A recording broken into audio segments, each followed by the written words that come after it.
They sailed to the region of the Gerasenes, which is across the lake from Galilee. When Jesus stepped ashore, he was met by a demon-possessed man from the town.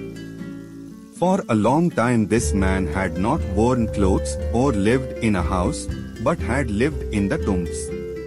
When he saw Jesus, he cried out and fell at his feet, shouting at the top of his voice, "What do you want with me, Jesus, Son of the Most High God? I beg you, don't torture me." For Jesus had commanded the impure spirit to come out of the man.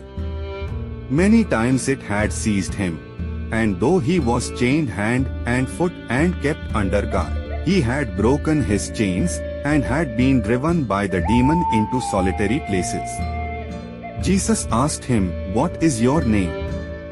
"Legion," he replied, because many demons had gone into him. And they begged Jesus repeatedly not to order them to go into the abyss.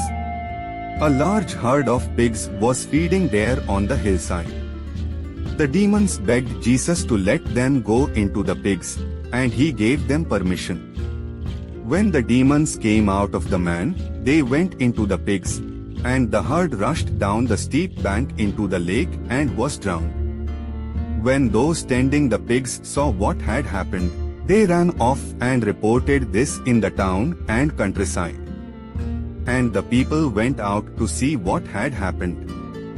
When they came to Jesus, they found the man from whom the demons had gone out, sitting at Jesus' feet, dressed and in his right mind, and they were afraid. Those who had seen it told the people how the demon-possessed man had been cured.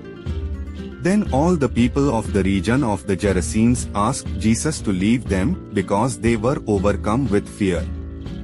So he got into the boat and left. The man from whom the demons had gone out begged to go with him, but Jesus sent him away, saying, "Return home and tell how much God has done for you."